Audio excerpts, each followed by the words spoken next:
387. By the time we finish recording this, Clarky may well have released 386, but we're never sure.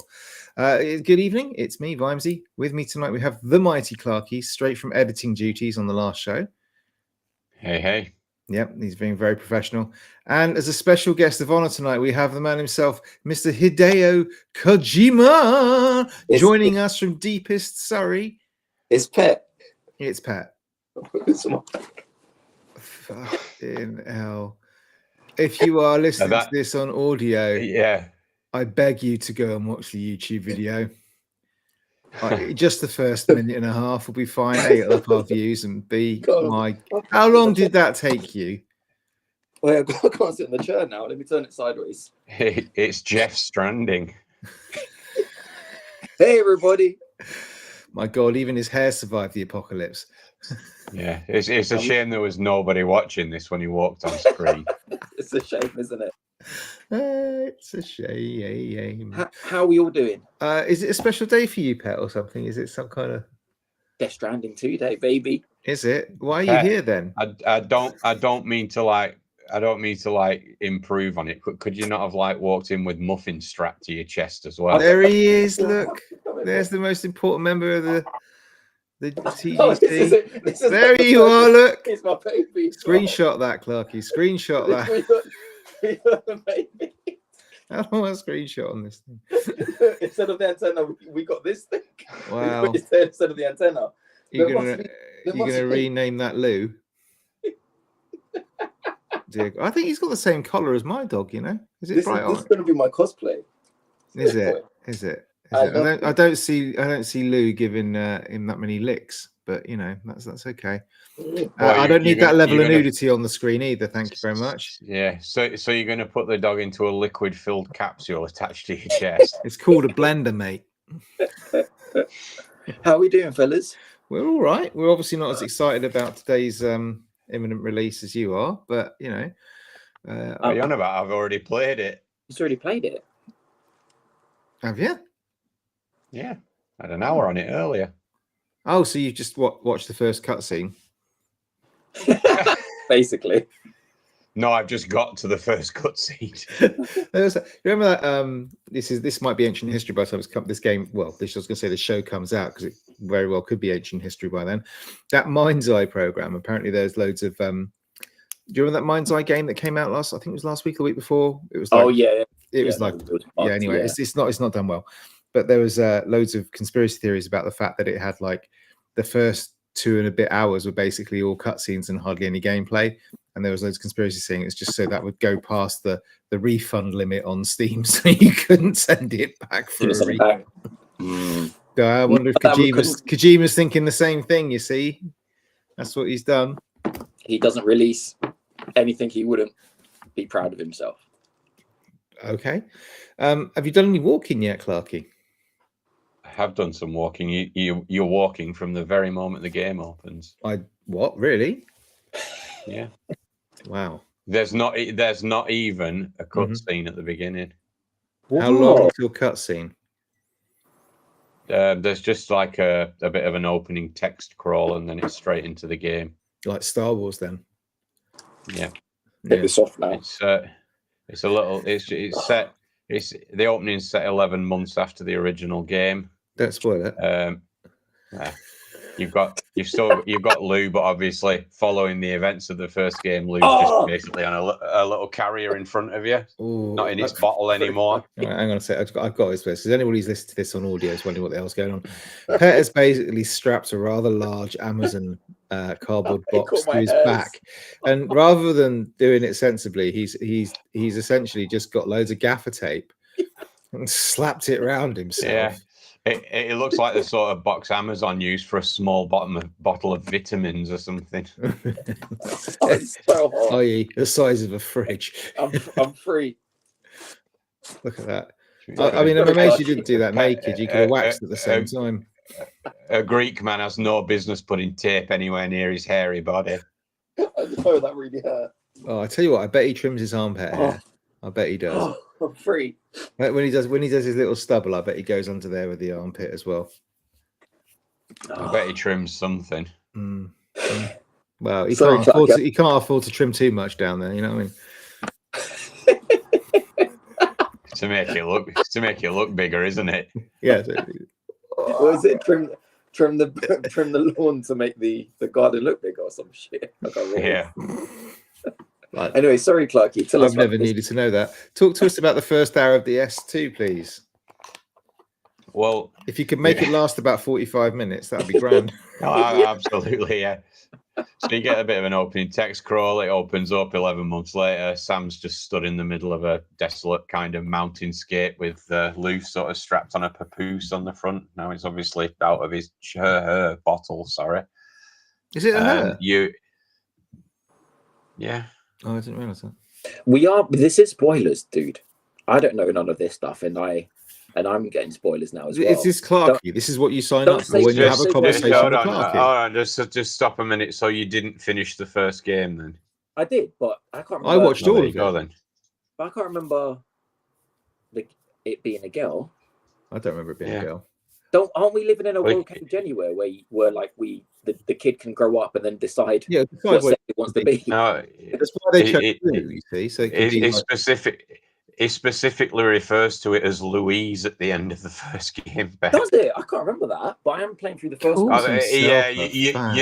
You're not big on like reading between the lines in games, are you? You just skip past that shit, didn't you? He's lucky Death Stranding isn't a text-based game, I'll tell you that. Well, go on, but no spoilers. That's what I'm saying. Essentially, the first part of the game is you walking across the top of a mountain range to get back to your little house. So it sounds the same as the first so far. It's just to get you reacclimatized to the mechanics again, and then you eventually get down to your house and cutscene happens. But I've noticed Americans call it activated, which is just wrong. Yeah, I was playing it on the Portal, and my God, does it look nice? You still got that thing, have you? Yeah. Okay. It suits handheld really well, that game. Oh God, it's absolutely gorgeous, gorgeous. But why boost all this thing about sort of hyper graphics and all this, and then stick it on a screen that's the size of a mobile phone? I just don't get it. I couldn't be asked plugging the PS5 back into. Okay, yeah, it was a couple of feet away from you. Yeah. Yeah, exactly. So and then you got it. You've got your opening cutscene, and that's 45 minutes, and then. Yeah. That's where I'm at. Without spoiling it, spoiling it. He's gonna do it anyway. I know, he's so annoying. Every time, he can't. There's nothing to spoil. I've essentially just told you everything that's happened. So I'm assuming that because like of all the trailers and everything else I've seen, it sounds like it's just we've just got to go and liberate. We've got to get we've got to basically expand our Deliveroo network to Australia now. That's basically what I'm getting. Oh, spoilers, dude. There's a fucking kangaroo in the trailer, Pat. I don't want to know. From the trailer, Vimesy, I get the impression that shortly after where I am, there's going to be a massive time jump. Right. Yeah, I would imagine there is. Yeah. Especially, what's that bird's name? The one that dies at the beginning of this one? The one with the hands on her tits. What, she dies? Yeah. I've just met her in my cutscene. He's changed shit. I think he's changed shit. You're fragile. Very fragile, apparently. Oh, yeah. Broke in two. Oh, well. So that's our DS2 chat. It's not what I call comprehensive, but come back next week when Pets... Are you playing through DS1 again? I am, yes. Are you going to finish it before you start DS2? I don't know. I wasn't going to buy DS2 just yet because I wasn't going to play it just yet. Right. When you start Death Stranding 2, Pet, there's like a start options, and then there's a recap of the original game you can select. Crap though. It's crap though. It is just a slideshow, and it doesn't. Oh, I'm not replaying it because I remember the story anyway. Obviously not the Louis bit. Yeah, but I'm just playing it because I'm just a little bit concerned about some of the stuff I've been seeing about this game. I think they've fallen into the whole "let's make gaming easier" type thing. Because I saw I'm all about that. Yeah, I mean, saw how one can you little make snippet Death today. Stranding easier though? I mean, it's you Well, they make it flatter. Somebody died during a boss fight, and the options that came up were no, retry, go back to main menu, and the third option was pretend you've won. Oh God, no. Yeah, but I imagine Koji's going to come out with some kind of weird way that kicks you in the ass later. Because it'd be like pretend you won, you go back and they say, "Yeah, right, you're bullshit." Off you go. Yeah. Yeah. So Vimesy, what I was going to say. I was asking whether you're replaying DS1, and were you I going am to plan to replaying it. finish that before you start DS2? You're about to tell us how you're going to be meeting the man himself, and you're going to be wearing your Gamer's Confessional T-shirt and a big cardboard box strapped to your back. So I wasn't going to buy the new game now because I was a little bit worried about the new game because there's going to be a lot more action. You know, it's going to be a little bit more thank God for that. Like universal to the fans and stuff. And I loved the first one. Like I loved it being empty. I loved it doing nothing. So I was just playing it because I loved the first one. However, and then I got an email from Kojima Production. That's it, straight to my mailbox because I'm signed up as a member. But that doesn't matter. Kojima basically. How much do you send him, Pat? And what Kojima said to me is he's coming to London Monday. Right. So yeah. So I thought, well, if I go and see him on Monday and I got a chance to get his signature, I got to buy the new game. Then. Just going back to what Vimesy said there, I'd probably suggest you're quite a tan gentleman. I'd maybe not rock up there with a big box strapped to your back. I think I got to go after work because it starts at 7 o'clock at night. But basically, you'll have a suit on then, won't you? But just probably leave the box. Yeah, invite him back to his house. He's put more bottles of baby oil in there than Diddy has.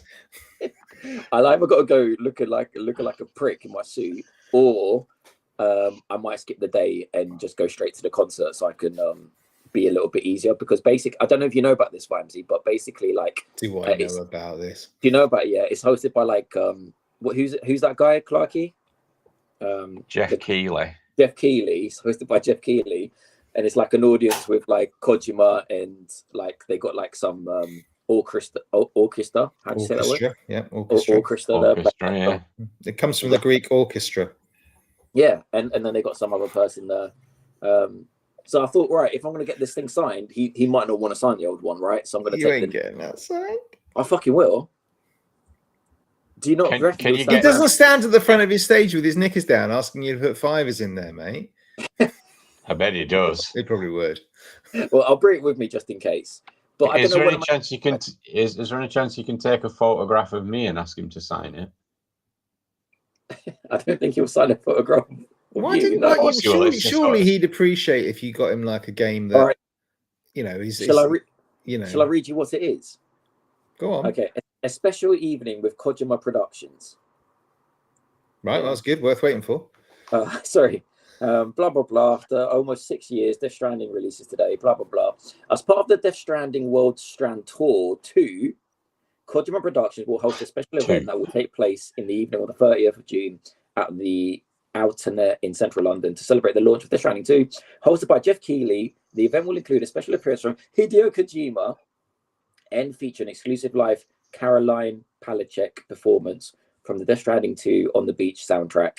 The show will accumulate in a panel discussion with Hideo Kojima and Caroline Palachuk. Exclusive Death Stranding 2. You've got no idea who she is, do you? No, I don't know who she is. No, okay, don't worry. She's a musician. Is she? Yeah. Do you know Low Raw? Was it Low Raw that was on? He's dead. Yeah. So she's kind of just keep in mind, Pet, the man can't speak a word of English, so you're going to be going through a translator. That's what he wants you to think. No, I'm going. Yeah, I think he'll get that. Yeah, wave the pen icon at him. Yeah. I mean, shouldn't you take something that's like a little bit more? The box. I mean, here's a game I just picked up from HMV on the way here. Why aren't you just taking him something old that's like been treasured by you that looks like you value him as an actual? You know what I was thinking? Should I take like MGS? No, I was thinking something good. Well, what I can't do a random thing. I can't do. Here's my PlayStation. I mean, He wouldn't sign it. He would spit back in my face, I think. Well, I'll try it. No. I'll try Because it. he's just going to think he signs a copy of DS2. He's thinking that's straight on eBay as soon as this thing's Well, finished. put sign my name to it if you want. That's what I'm saying. That's why people go sign it to Petro. Take a copy of Metal Gear Survive and ask him to sign that. He'll be like, what is this? He'll soon Listen, learn he can speak English then. But when you see me taking selfies with the main man, then you Is he bringing his astronaut thing with him so you can stand next to it and look like everyone else does? Maybe. If the conversation goes, I'll ask him like what's going on and stuff, like what his next thing is. Oh yeah, 'cause he's going to tell you that. off the Hello, random stranger. Asked me to sign a copy of a game that's still got the HMV price tag on it. Yeah. Yeah, I'm going to tell you rather than all the other world off the media. records. Tell them you're from here. Tell them if you get. I'm from the game. You better be wearing your t-shirt. I was going to say that's the most pet. This is the most pet thing that could possibly happen. You'll get him to sign the game, but he'll then remember he hasn't taken the shrink wrap off the case yet. That would be so bad. It would. I'll just leave it. Or he'll get him to sign it, then he'll put the string back on it and smear it all. Oh, do you imagine? Did I tell you about that time when I got a signature? You're not going to know Bedro Philippidis, right? But he's this famous Greek actor, yeah. And I went, and he was playing randomly in the theater. So was he in My Big Fat Greek Wedding? No, he wasn't. Oh. Was he in My Big Fat Greek Wedding too? No, I'm just going through all the Greek hits I know. No, okay. He was in lots of other stuff. Anyway, I went to get his signature, yeah. And people were screaming their names, so he was signing their names. He was like, his name was Bedro as well, yeah, Bedro Philippidis. So people going like, Dimitris, and he was like signing like, Bedro Philippidis to Dimitris. How does he know how to spell them? And I was shouting my name, right? But the fucking dickhead, I was shouting Bedro, and he thought I was calling him. So when I got my thing back, when I got my signature back from him, he wrote to Andreas, like, lots of respect, Bedro Philippidis. I was like, why did he go with Andreas? He must have heard someone else say it. Okay. Like, so do you know anyone called Andreas that you could say, I got you this? This is a special gift. Well, my dad's called Andreas. I'll give it there to you go. I mean, it's perfect. Oh, there we go. Hey, Dad, I got you this. Looking really disappointed. Yeah, but when he came back, this famous Greek porn star. If he's not in My Big Fat Greek Wedding, I presume he's doing porn. Or just show absolute ignorance and hand him a copy of like Elden Ring to sign or something. Yeah, that's what I feel is going to happen though. I feel like he's going to write like to Jimmy from Kojima. I'll be like, to Jimmy from Koj. Yeah, that's what I think he's going to do. Oh, fucking hell. Oh, it'd be brilliant. I think you should take him one of the many other, like, just take him something completely random. Take him a copy of Call of Duty Black Ops or something. Say, can you sign this for me? Mate, to be honest, if he's up for it, we can fucking go out as well. I don't know what. Just sign my left tit, and I'll go get it tatted. Titties, but I'll go get it tatted. I'll take him and Jeff out if they want to go out. Don't take Jeff out. Oh, could you ask him what trainers he was wearing on when he did the Games Award, the Games like Summer Games Fest, right? Because I swear I've got the same ones, but I'm not sure. I said, Jeff, trainers you wore on Summer Games Fest. Yeah. What were they? Why don't you just upload a screenshot to AI and let that figure it out for you? Is his name Jeff or Jeffrey? Oh, I call him Jeff. I don't know what you call him. Oh, I wouldn't go anywhere in this country shouting out Jeff Brown because it gets you in trouble. Does it? Yeah. Why? Does if you're my age, because and let's not talk about it. So, Death Stranding 2, ladies and gentlemen.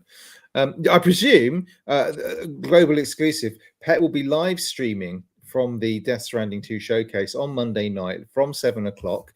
If you just want to follow him on his Facebook, we'll give you out his full name and address at the end of the show, so you can follow him on Facebook, and he'll be live streaming the whole event, including the catastrophe that will be him trying to get something signed at the end. No, I'm not doing that. Fuck that. If you can't be bothered to turn up, you know. This is why we're not making those millions on Patreon yet, Pat. But I'm not doing it for the fans. I'm doing it for me. Exactly. That's the problem we've got here. Right? I'll upload the selfie when I get one with Kojima. Oh, thank you. He might be tiny, but I'll upload it. Stick it on X because I'm not on it anymore. Yeah, I was on it too privately. Who's on it? All right. Well, from one AAA superlative game to another. Should we talk about Clara Obscure Expedition 33, Mr. Clarkey? If you like, yeah. I'm going all Francais there. Did you notice? Bonjour. Oui, You oui. probably could even tell I'm from Wiltshire with that. Je m'appelle Pet. What? It was the bit where you got to your name. You went, what do I say? I don't know what to say. Like, what? Andreas. Je m'appelle Andreas. Historically speaking, je m'appelle Pet. Here's all my money. It's true. I don't think I've come across any random drunk people in doorways in this game, but if there were, this would be the game to have it. So I have you played this yet, Pat? Yeah, I've got it. No, that wasn't what I asked. He's walked off now. It's not even got to the boat yet. No, I can see the boat. Fuck me. I've got to it. I just haven't got on it. Okay. You want to do that, really? Rather than replaying fucking walking simulator from 6 years ago. Do I want to do that? I'm not liking it. So you look talk about it, and I'll see. If you lot. Well, we don't want to spoil it for you, but you get on the boat. No, so you can spoil this. You can spoil this. I hope you treat Kojima with a bit more reverence than you. You're not allowed to. You're not allowed to, Clarky. You're not allowed to spoil any of this. Okay, or I will beat you. I will come and I will find you. I will. You remember the last time I met a developer? Oh, that would indicate that you're liking the game, Vimesy. It's growing on me. It's incredibly beautiful. I've been listening to the soundtrack actually, which is weird. I have to skip over the ones with the accordion in it because that's a bit. I'm not listening to anything with an accordion in it, but the soundtrack's really, really good. I've been listening to that when I've been working. Yeah, it's absolutely beautiful. I've just got to the start of Act 2. So those that know.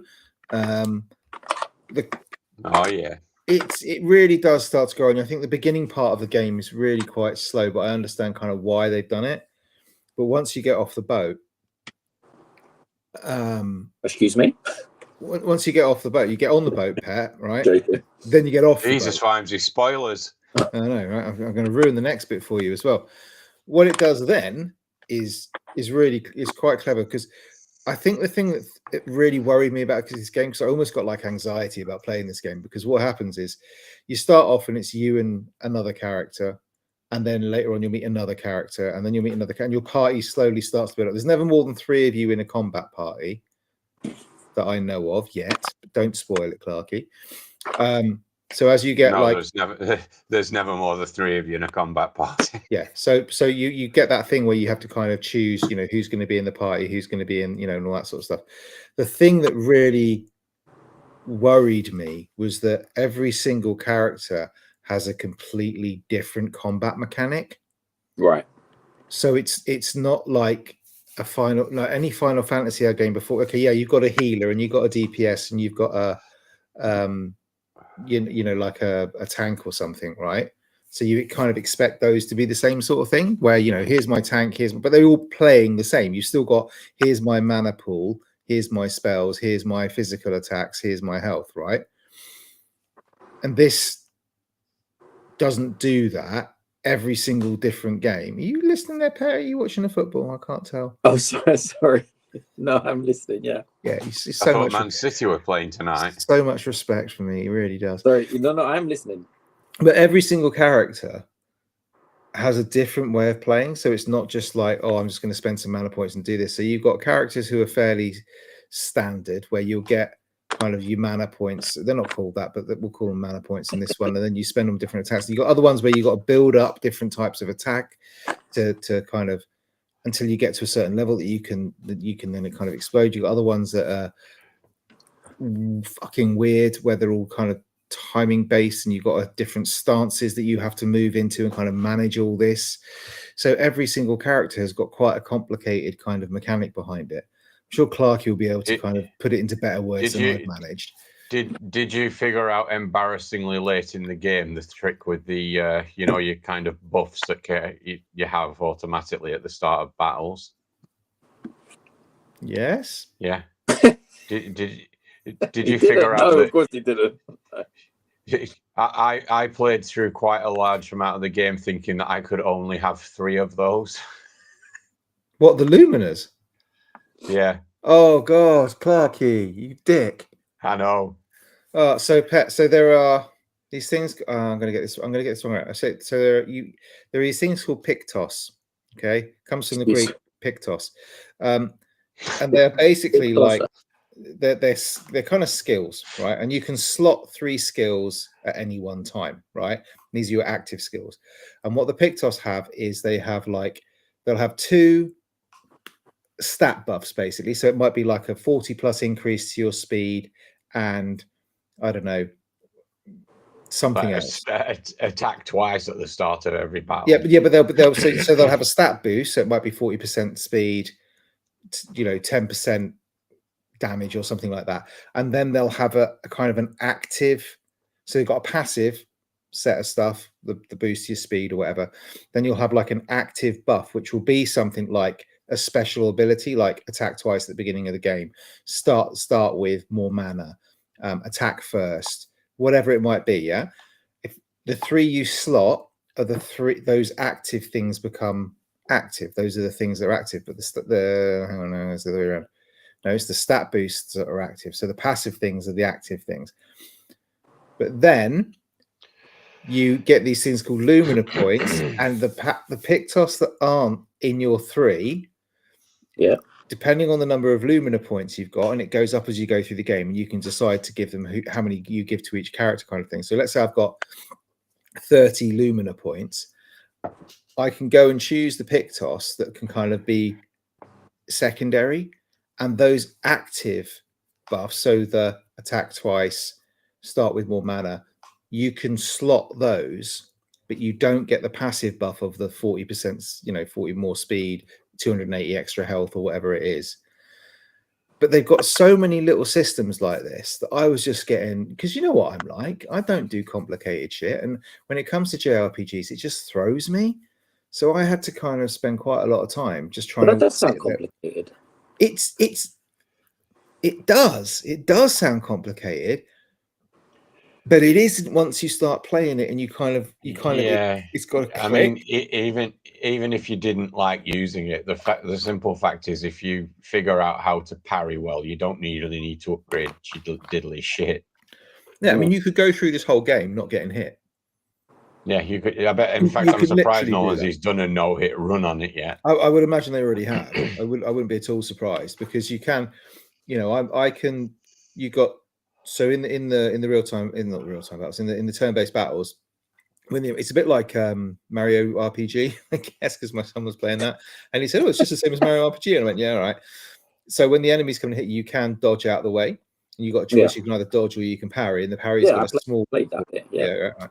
So, if you can dodge out of the way, just not get hit, or you can parry and you get a chance of a counter attack, and it gets harder and harder as you go on. But just the sheer amount of kind of systems and differences and synergies between the characters that you've got. So you might have like one character who's really good at putting down burn on an enemy, right? So they're on fire, yeah? And then the other character might have a thing that stacks on top of that, because if they do a particular attack when an enemy's burning, it'll give them a second go, or it might do something else. But like I said, these characters have very different mechanics to them. And how many characters is there that you could pick it for the Well, where I am at the moment, because I don't want Clarky to spoil it, I'm pretty sure how many there are. Where I'm at the moment, I've got, let's say, 4 or 5 unlocked. Clarky? Well, he's not going to spoil it. Oh, okay. So you've got three at any time who are in your kind of combat party, and then you've got like another couple who might be sitting out. So it's like similar to, and I think Persona 4 had like.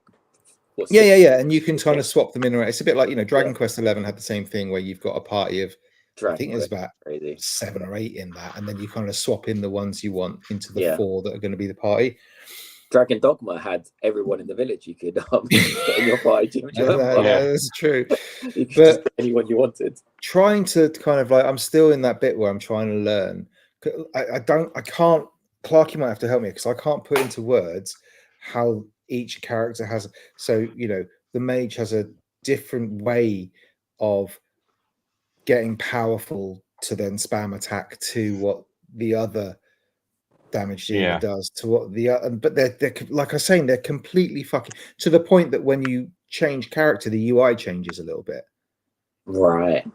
It's that kind of different. It's not Yeah. just. Do you know what happened in the South Park RPG games as well? I think I can't remember that. I can't remember. I remember playing them. I just don't remember how. They were Clarky, can good you games. explain that better than I did?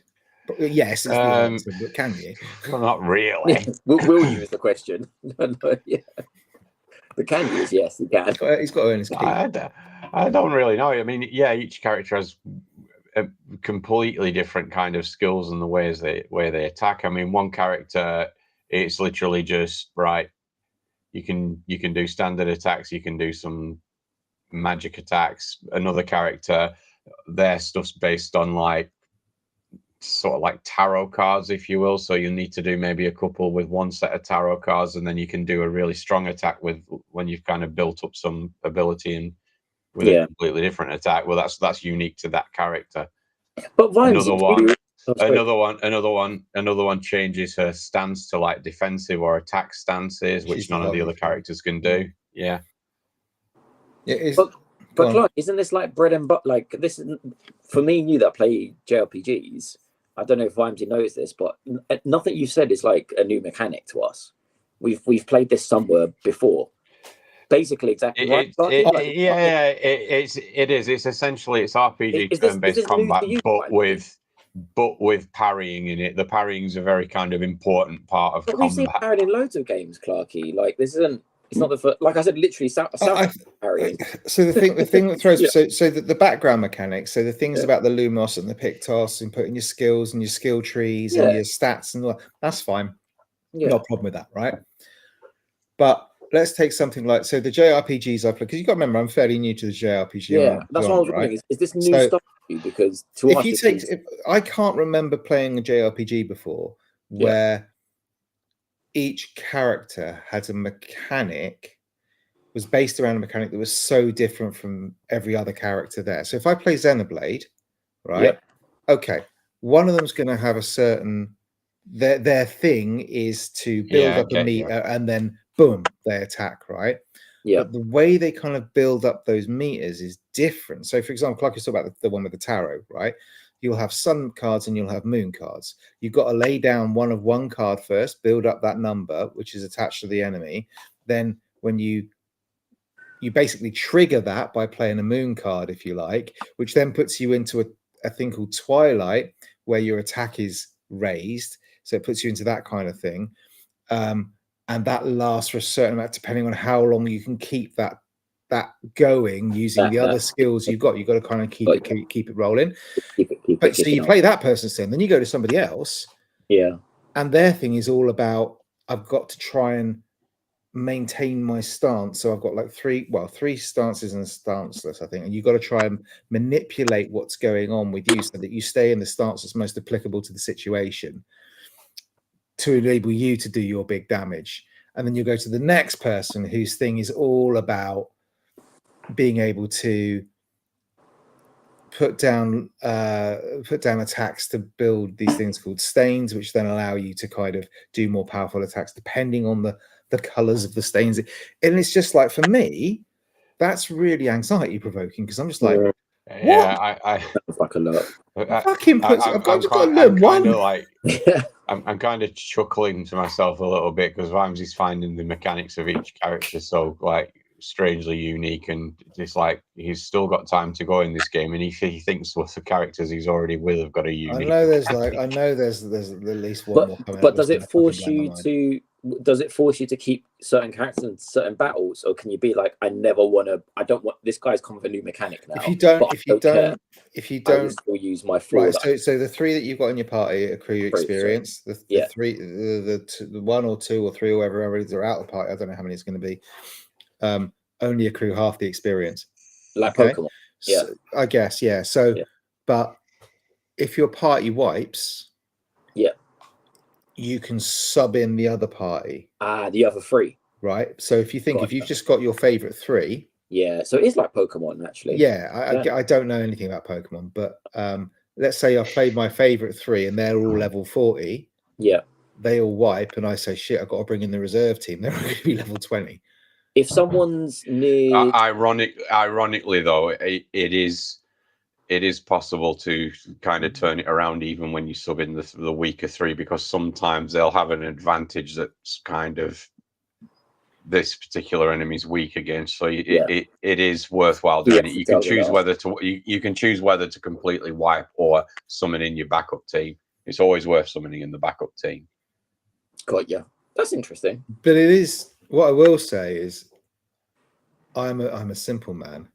I like my games to be fairly simple with a really simple rule set. The more I've played this and the more I've kind of sat down and actually looked at it, and I've spent more time in fucking menus in this game just trying to understand how things work and how they, because the games, when you get a new character, so you now that you get off the boat, you start off with another character. The first battle you go into, they give you really fucking brief explanations of, oh, this person builds this by doing this, and then they want to spam this, and so it's literally a tiny tutorial fight which gives you like maybe 5 sentences of text to explain their combat mechanics, which is nowhere near enough. What I would do, Vimesy, I know I've mentioned like the difference between mainlining it and going around and exploring the beaten path a bit. At the point you're at now, you'll be aware of where you need to be going next. Yeah, sure, one of the characters has explained that. Kind of. I know where I need to go. Yeah, after you've got to that part, you can do a bit of exploring then. Yeah, I'm kind of beyond that, mate. You know me, edges of maps and stuff. What I would say, some of those areas you find are absolutely. It kind of tells you. I'm avoiding. So the open, they have like an open world map, Pet, which you won't have seen yet. So it's very Final Fantasy, where it's kind of like big, giants basically striding across the world landscape kind of thing. And then there's enemies standing around that you can go and fight if you want to, and all this kind of stuff. And then that's when you want to, yeah. So when you want to go into a zone, an area, a level, if you like, it'll have these portals, and they are quite clearly, you'll come across some that are just bright red, and you're like, yeah, I ain't going in that one yet. I'm not ready for that one yet. But all the enemies are there's no random encounters, is there? None that if you don't want to fight them, you don't have to fight them. No, the enemies are all visible, so they will give chase. So if you get too close, then I think what I want to say, because I'm aware I've kind of like been talking this game like, oh, it's really complicated and it's difficult. What I will say is, the more time I've spent with it, the more I'm loving it. Yeah, I am really, and weirdly, I am really enjoying the battle system. Like really, where now if I see an enemy over, like, oh, there's an enemy, I'm fucking charging towards it. So the only turn-based battle game that he's really liked is a non-JRPG turn-based. No, that's not true at all. I've played through fucking two and a bit Xenoblades. I've played through. If you in any way love JRPGs, you have to play this game. I mean, the guy that created it is a massive fan, and it shows there's so many nods to so many different RPGs, and it's unbelievable. But it is a must play. Yeah, Skill Up's put up like a 2 hour, which I haven't got around. I've watched the first 10 minutes of, like, which is basically just how this game is made. It's fucking incredible what they've done. It's absolutely insane. But what I would say is, you would play this, and the quality of it is just unbelievable. The character work, the voice. If you love the characters in something like Death Stranding, this is amazing. This is like the acting in this is just it's voice acting, all the whole thing is just amazing. The characters are funny. They are, but not like forced funny. They're not like High on Life funny, put it that way, right? They're engaging. They are real. You haven't gotten to funny yet. Yeah, I've heard. But even like one of the NPCs, all the NPCs have kind of got a character, and they've got, some of them might be a little bit annoying, but that's kind of how they're designed. And then like the big. Oh, you don't mean Eske, do you? No, Eske's lovely. I love Eske. It's just brilliant, and it's like, this is everything. This is what I thought I'd feel like playing Final Fantasy 7 Remake 2, whatever it was, right? Yeah. Where I turned off that game completely. Right, I played 3 or 4 hours of it and was just like, Cool. this is done. The And do you like characters the were first one? boring. It was very pretty. I like the first one. I think the first one had more drama. And it was the first one was very open. The second one was too open world, and it was too like meh. And that what that Yeah, meant is you like the first one because it basically just showed you where to go. It was very like well, yeah, it was very linear. But what that meant was you weren't relying on the kind of the characters too much because you were just like, I'm going down this path. Right? Corridor. Yeah. When it's an open world and you're relying on basically the patter of the characters to kind of make it interesting, and what exciting. an And these open guys, world. are What fucking an open boring. world. But yeah, maybe. But they're just the people I was with. I couldn't give two figs about. Apart from Did Integrate finish, Clarky, the story of Final Fantasy VII, or will there be more?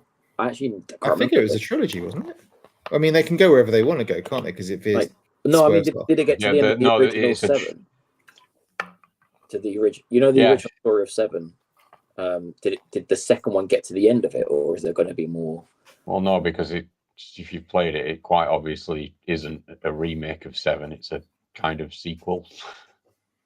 Oh, what? Hold on. I thought the first one. Did you play the first one, Pat? Yeah, but I never finished it. I never got anywhere near finishing it. I played like the first hour, but I played the original 7, Yeah. then the first hour of the remake, and I thought that ended like that didn't end at the end of 7. I thought. No, if you think of remake as being kind of like they're doing with all the Marvel movies now, where there's like multiple versions of the same universe and all of that shit. Oh, so it wasn't Right, kind of 'Cause right the at the first end one- of the first game. It was never a remake. It diverges off quite severely. Diverges in the opening 5 minutes. Well, yeah, but you know, not for someone who's not played 7 original. Okay. Yeah. Well, I've tried. Can't get off the fucking map. Anyway, so yeah, I mean, like, I'm really enjoying it. It's that game where I sit down at 8 o'clock. I pack everyone off to bed, and I sit down at 8 o'clock, and then suddenly it's 11:30 at night. And I'm Oh just like, yeah. let that fucking go. Hmm. It's glorious, Pet. It's absolutely beautiful. It's the soundtrack is amazing. You've got to get past this bit. You've got to get. I hated the first hour so much, Vimesy. It's really hard. But it's really, and I understand Yeah. kind of where I'm now. It's becoming why they've done that, and the slow build up, and this is what they're leaving to go to do this Gamage, where they're going off to do this, you know, try and kill the paintress to save their world and all this. I understand why that's turned you off. I quite liked that because I like that kind of world building and the slope, and then it leads you on. You get off that boat, things change. But I don't. I'm not sure I like the fight mechanic though. Mate, you've only met. You're one not of the really mechanics. experienced. You've only met one of the several mechanics that are in there. Okay. I think I honestly, right? I know you probably won't yet because of Kojima, but honestly, you need to give it. I think I would echo what Clarky says: is if you can make it to the end of Act 1. If you haven't made it to the end of Act 1 and loving this game, I'll eat my hat, and it's a really nice hat. Yeah. Okay. So yeah, I would. Good. Well, I'm really happy you're enjoying it though, Vimes. It's great to hear you're enjoying a video game again. I nearly didn't. I through got to the same part you got to. I kept pushing though, didn't I, Vimes? I kept pushing. I'm taking my credit for this one. Yeah. Okay. Clarky, can you tell me, buddy, how it's been now? We spoke 2 weeks ago, the day the Switch came out. Can you tell me how it is 2-3 weeks later? Are you still... One second. Got this one. This one right here. Yeah. Can you guys tell me how you're getting on with your new Switches? I can tell you my son's put 32 hours into Tears of the Kingdom. The last week alone. I actually haven't had much time to play on it, but that's like full stop. I haven't. Hang on, I'll give him a shout. He can come down and tell you all about it. Yeah. What do you want to know, Pat? That's probably the easiest way to start. Well, I don't know how. Just like Clarky's thoughts, and my thoughts are irrelevant, Clarky. You go on. Well, no, it just you weren't listening earlier. I'm irrelevant now. It's fine. I enjoy playing it more than I enjoyed playing the Steam Deck. It's just a more tight package, if you will. No, I haven't. Okay. Just asking for a friend. So I'm not falling into that trap where I get rid of something and 2 weeks later I want it again. Okay, fine. Got one bet. No, he's got the OLED. You don't have the OLED. Yeah, no. I do. It's an OLED. You might know the So, difference. Clarky, am I 2 weeks later? Am I missing out? Is Mario Kart No. holding up? Like what? Like how am I? Well, Mario Kart holds up, but you're not missing anything. I mean, if you're not that bothered about playing Mario Kart, there's no urgency to buy this at the moment, Pet. You not bought anything else apart from Mario Kart? Anything else? Yep. I got Mario Kart and I got Cyberpunk and I got Split Fiction. Me too. I'm surprised you didn't get Bravely Default. Oh yeah, I got that as well. Oh, you did get that. Cool. Is that any good? Yeah, man. It's just a better looking version of the 3DS game, which was awesome. Vimesy, what have you been playing on it? I'm trying to figure out whether I should be buying this thing or not. You shouldn't. I'm not. I You shouldn't. Yeah. No, I'd unless I mean if you've got Tears of the Kingdom, then by all means that this is the console to play that game on. Don't play it on your OG Switch. Play it on this because I mean when you boot that up on the Switch, when you boot that up on the Switch 2, it's like it's like playing a new game again. Playing the Switch 1 version, or do you mean get the upgrade for it? Because you got to pay for the upgrade if you're not. Get the upgrade for it. Absolutely. But it is like it is a bit of an oh my god, this is so much better experience. And the upgrade gives you the kind of the app stuff as well as Zelda Notes or whatever it's called, which my son's kind of finding quite useful. No, I'm surprised they didn't like have that with the original version of it because it's quite a good thing. You know, like Borderlands used to give you those like keys and stuff that you could get like extra weapons. They'd post them on Twitter or what have you. And Nintendo are doing the same thing for Tears of the Kingdom now, where they, if you use the Zelda Notes app, they'll give you vehicle designs that you can incorporate in the game, so you don't have to fanny around. You can share building them yourself. Auto build stuff as well. So there's the online mechanic where you can go and you can just share auto builds that you've done, all that sort of stuff. But to answer your question, no, Pet, you don't want to buy this yet. If you're not massively into Mario Kart, no. I mean, when the new Donkey Kong game comes out, if you like, you know. That looks good. The direct looked really good. Yeah, my son's quite looking for it. He wasn't, and then he saw the direct and he was like, I'll mirror what SkillUp said in his review of the Switch 2 earlier this week. I mean, if you pick up a Switch 2 and then go back and pick up your Switch 1, you'll think, what is this piece of shit I'm holding?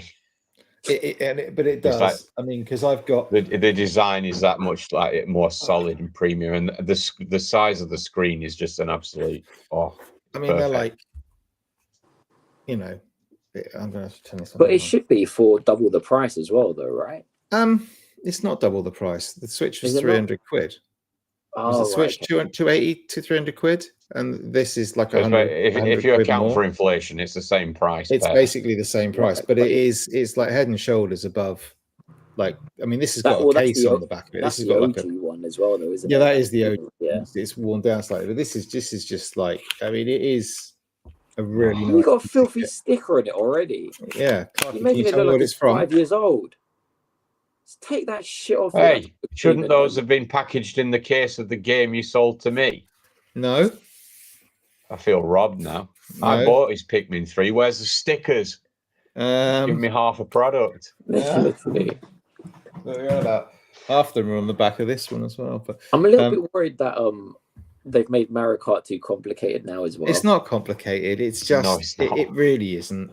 Is it not like it's a good one. The what's that game mode? The world, not the World Rally one. The one you got knockout mode. Knockout mode. That's pretty good. That's fun. We played that pretty good's an undersell on that. That's a really good. And the online kind of works, but also kind of doesn't. I've never really played online. Well, knockout mode, I think is.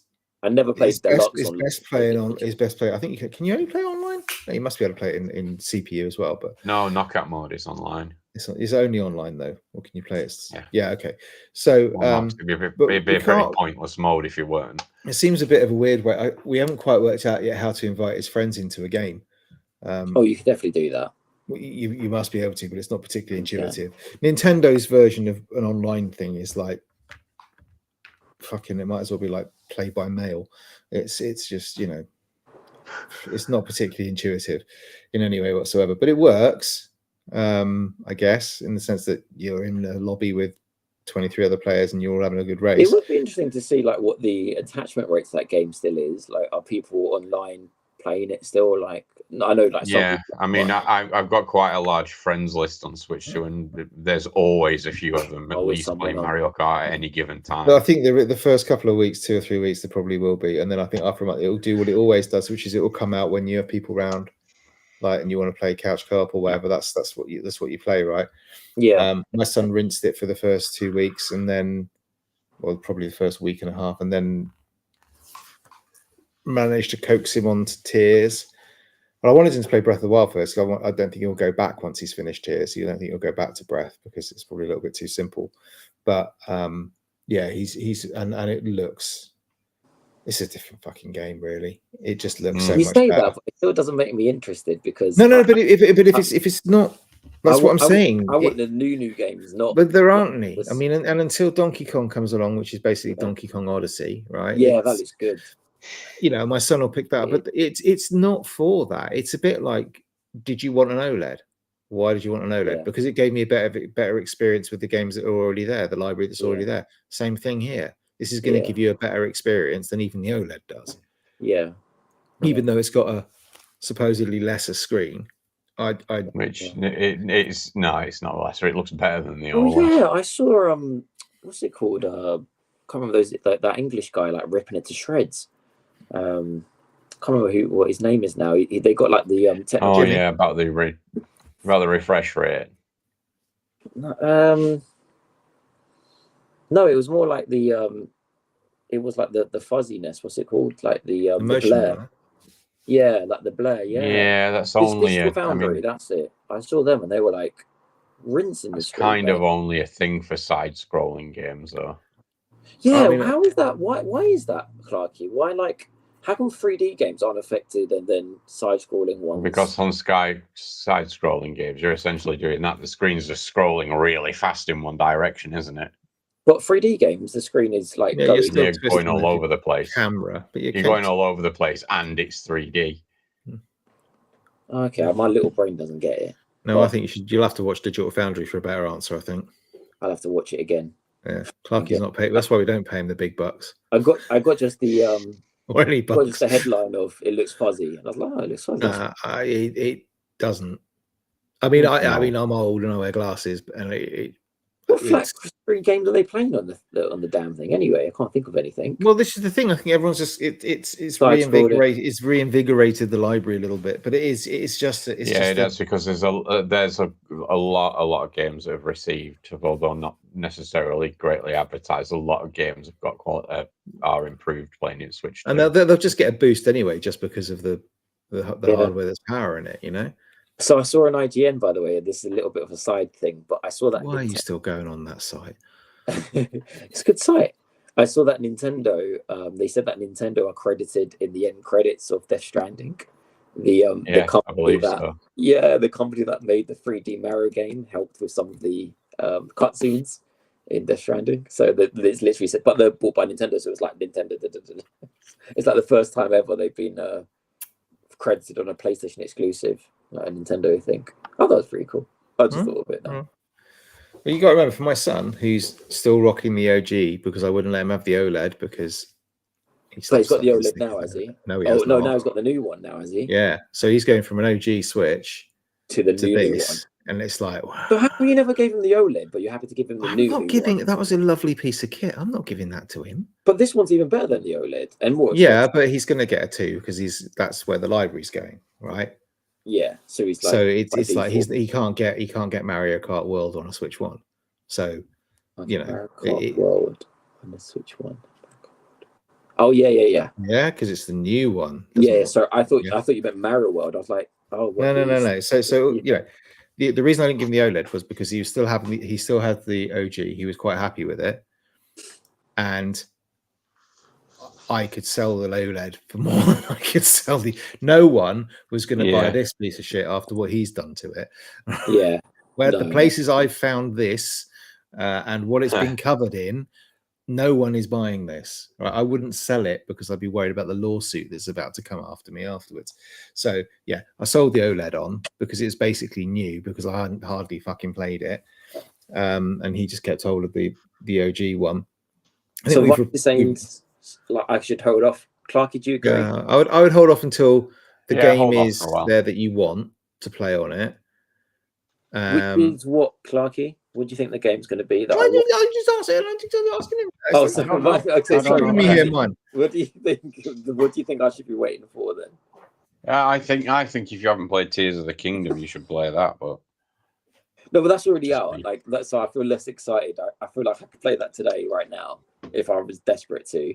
So Vimesy, what game do you think I should be? Is it literally Animal Crossing or something else? There isn't anything. They haven't announced a game that I think you'd be interested in yet. As simple as that. Because after Donkey Kong, what's it called? Bonanza, something Bonanza. like That's it. yeah, After that comes out, if you're really into Odyssey, then maybe that's the game to make you that. buy Does look one. good. Yeah. But I don't know what they've got stacked for release after that. I don't know. Well, it's going to be the usuals, isn't it? But I guess I hope Animal Well, have Crossing. you heard like, anything, 2-3 Clarky? years. Have you heard anything like Nintendo first party after Donkey Kong? there's whisperings of an Animal Crossing game, but not yet. What are we talking, like whispering as in like it's coming years ahead, or like? I can't see that. I can't see Who anything kno- else who coming out knows? till 2026. Well, if Animal Cross comes out like immediately, Well, we've got they're going to get Donkey Kong out of the way, and they're going to get Metroid Prime 4 out of the way. No, that's aren't true. they? Yeah. yeah, But, not a huge Metroid Prime. fan. That's the thing. If you're not into those three, and I just think that let's say they bring out an Animal Crossing one next year and it's a special edition, right? Then that's your dreams made, right? Because then you've got the special edition you've always wanted, Animal Crossing 2 or not 2. but you know what I I'm mean. glad this is also on just like Right. the listening version of the show. Yes, go on, Vimesy. Yeah, so you'll have a Switch 2 in lovely Animal Crossing flavor, with a game that you actually want, with the ability to play the games that you should have played, Tears of the Kingdom. Yeah. And you've got the chance to pick up Mario Kart and Donkey Kong, and they won't the price, is it? It's not like you're going to sit there and go, The ones for me that I would say hands down, I like if it comes out tomorrow, like what's it called, like when they've surprise launch. I can't remember what it's called now. Shadow drop thing. Yeah, like a shadow drop. If they shadow drop any of these games, I'm buying it immediately. Mm-hmm. One would be Animal Crossing. 2 would be a new Zelda, even if it's a top-down one. And 3 would be, I would probably say, like a new 3D Mario. Have you played the new top-down Zelda, Pet? I haven't played the Princess Peach. Even I finished it. No, not that one yet. Again, Pet, that's the one. Zelda. That's one that's worth playing on Switch 2 rather than 1 because they got rid of all the frame rate issues that the first one had. I didn't see any frame That's rate. weird because the first, was. the other top-down Zelda one, the Lost Egg one. The Lost Egg. The Lost Egg. Do you know what I mean? What was it called? The Lost Egg. The Lost Egg. The egg in the volcano. Zelda and the Lost Egg.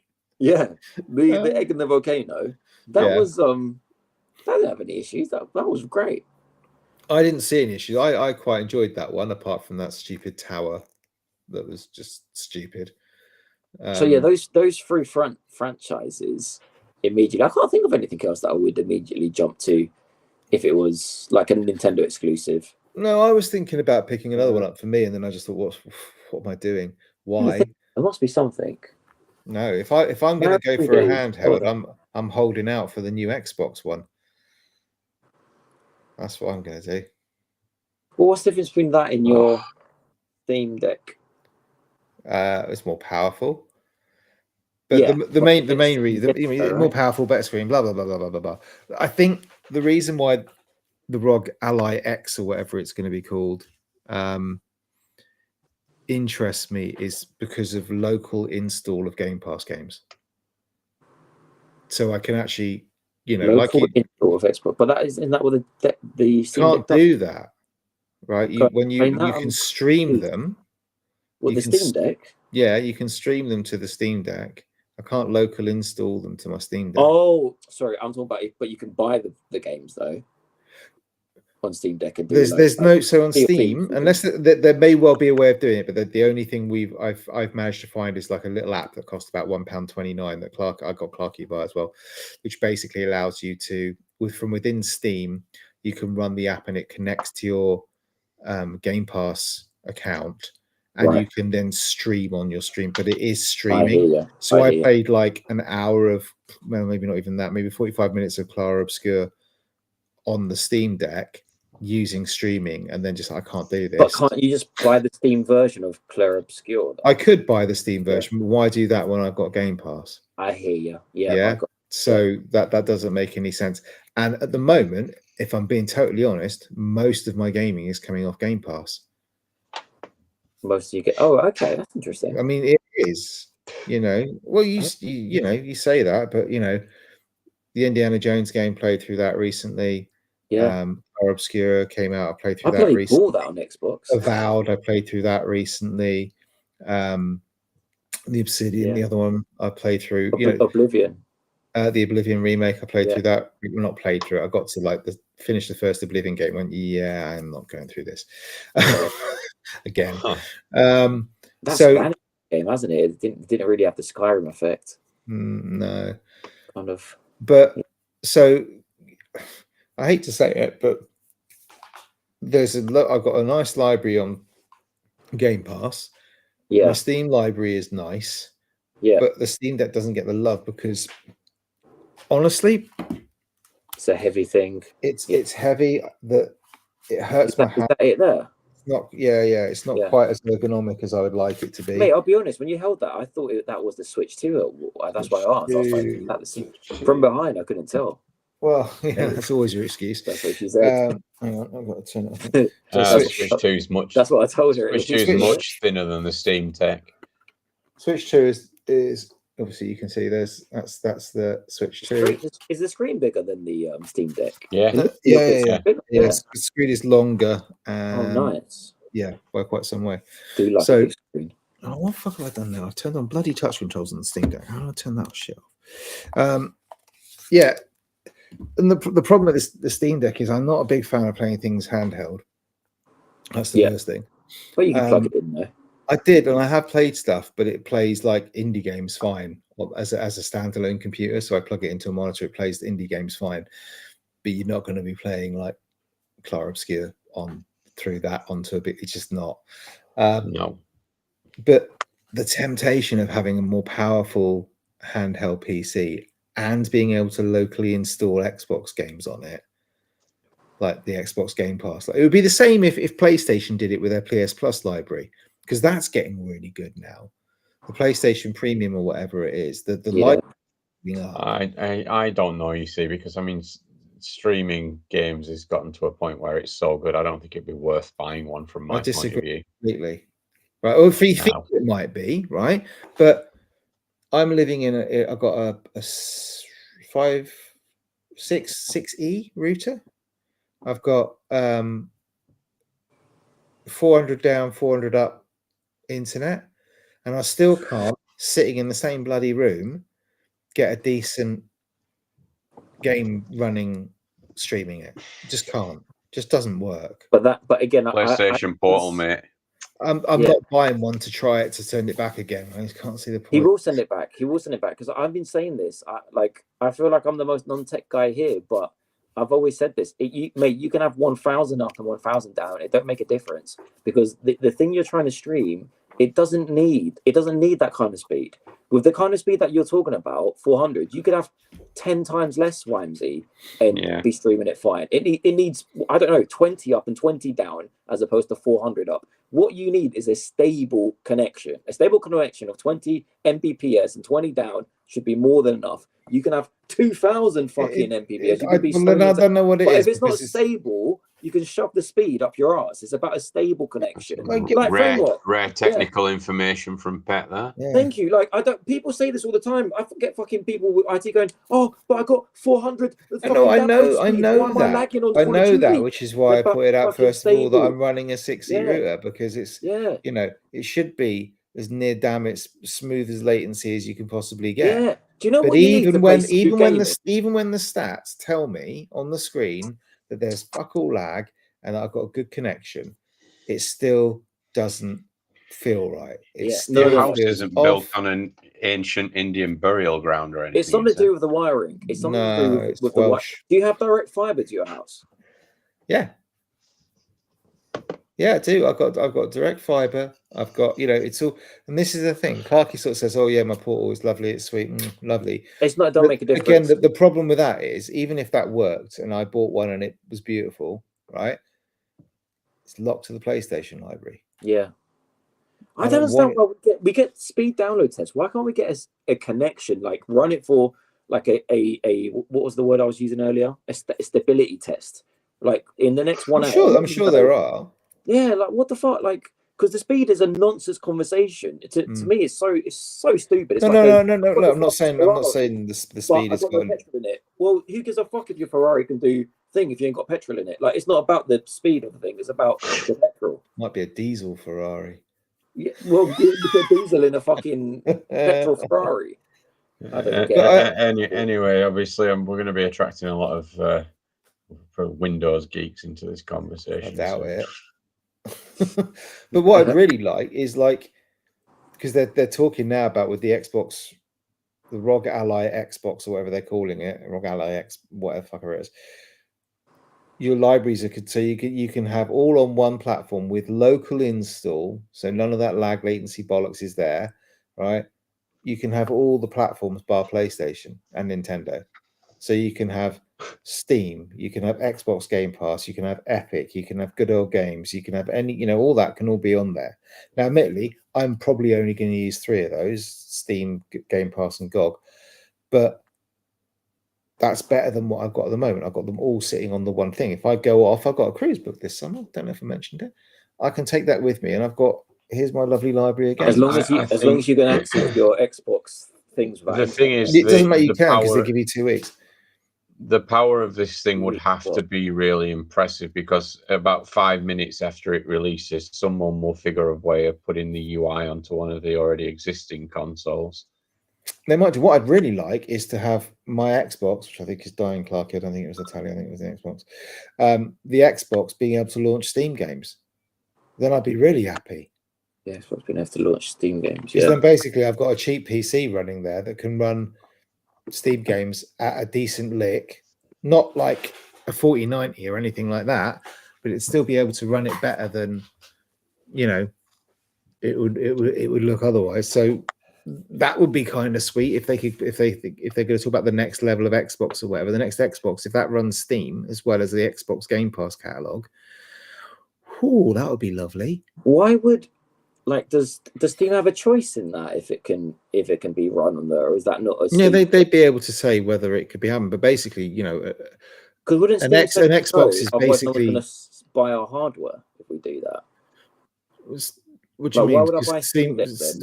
Well, Steam is they've released their OS to everybody anyway. That's why ROG Ally are running with it. That's how they can do it.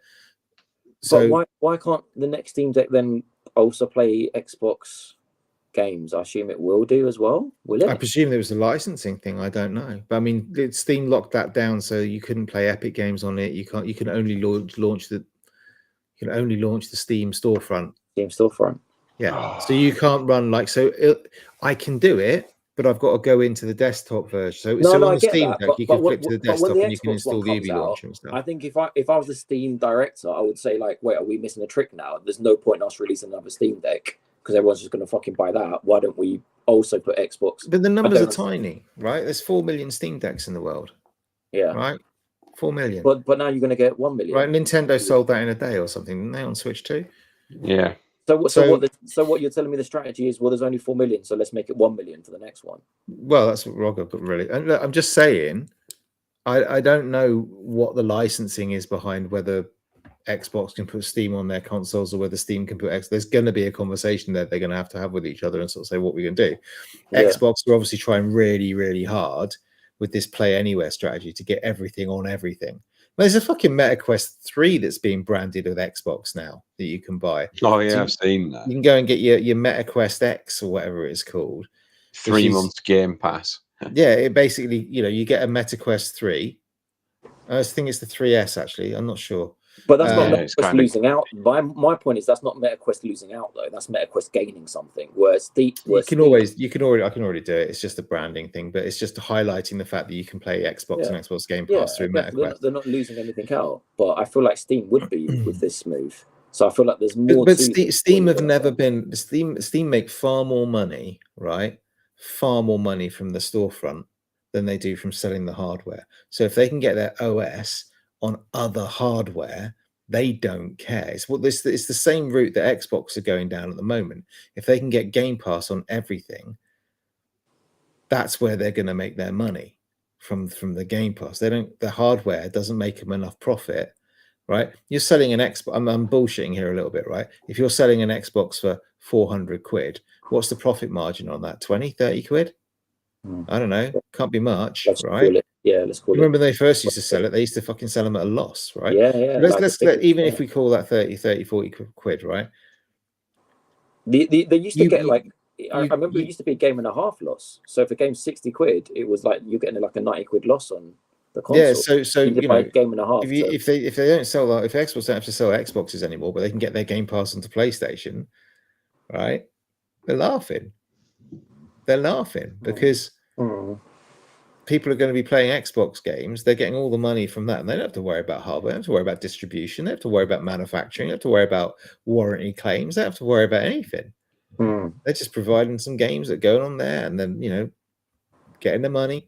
So it's a different ball game. But I was interested in the Xbox. Sorry, the ROG Ally X until I heard it's probably going to be about 900 quid. No way. Really? They're doing two SKUs. They're doing a white one and a black one. The black one, which is the one that you're going to want to get, they reckon is going to be between 800 and 900 pounds. It can't be. I mean, it could be. It could be. But if it is, then who like they're already. What kind of stupid limited shill of a person would go out and do something like that? I don't get it. I don't. I fucking probably would.